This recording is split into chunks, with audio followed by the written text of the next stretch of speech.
how to get the nth element of a Python list or a default if not available. In Python, how can I simply do the equivalent of dictionary.get key default for lists, i.e., how can I simply get the nth element of a list or a default value if not available? For example, given a list mylist, how can I get 5 if mylist is empty, or mylist 0 otherwise?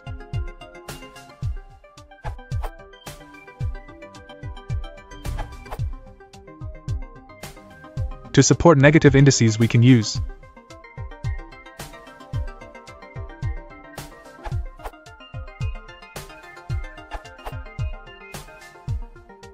Edit. I removed the check for type error, probably better to let the caller handle this.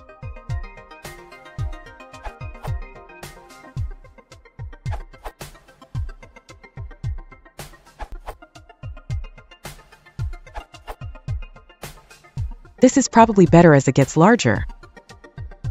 This works because if a in column is an empty list if n equals len.